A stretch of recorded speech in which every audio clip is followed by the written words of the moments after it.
Yes, America can. Yes, we can. Barack Obama? We ain't never seen a brother like Barack Obama. Every generation, we have an obligation to work on behalf of the next generation. Every generation, we have an obligation to work on behalf of the next generation. Every generation, we have an obligation to work on behalf of the next generation. We've got to work to make their lives better. America, now is not the time for small plans. Now is the time to finally meet our moral obligation to provide every child a world-class education, because it will take nothing less to compete in the global economy. I'll invest in early childhood education. I'll recruit an army of new teachers and pay them higher salaries and give them more support.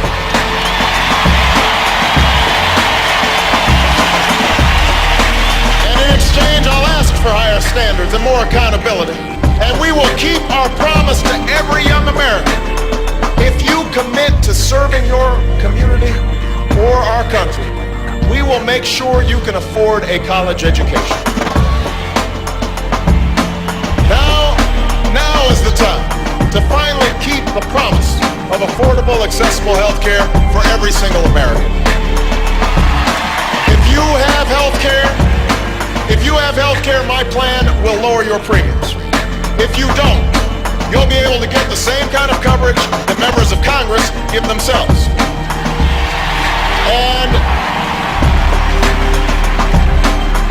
And as someone who watched my mother argue with insurance companies while she lay in bed dying of cancer, I will make certain those companies stop discriminating against those who are sick and need care the most.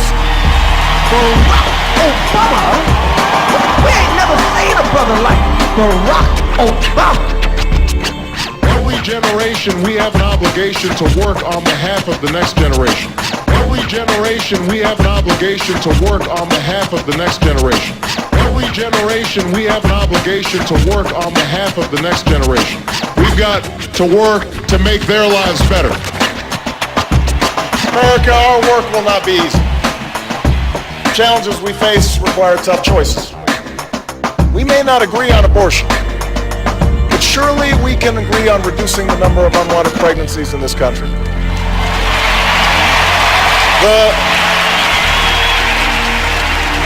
The reality of gun ownership may be different for hunters in rural Ohio than they are for those plagued by gang violence in Cleveland, but don't tell me we can't uphold the Second Amendment while keeping AK-47s out of the hands of criminals.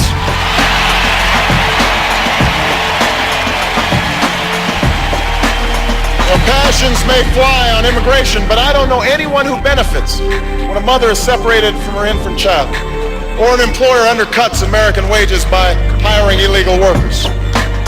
But this too is part of America's promise, the promise of a democracy where we can find the strength and grace to bridge divides and unite in common effort. I realize that I'm not the likeliest candidate for this office. I don't fit the typical pedigree, and I haven't spent my career in the halls of Washington. But I stand before you tonight because all across America, something is stirring. What the naysayers don't understand is that this election has never been about me. It's about you.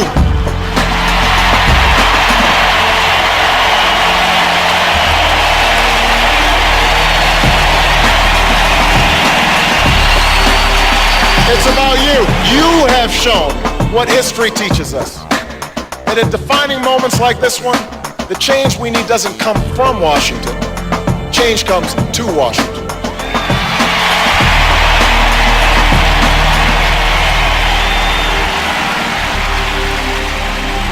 Change happens. As president, I will tap our natural gas reserves. Invest in clean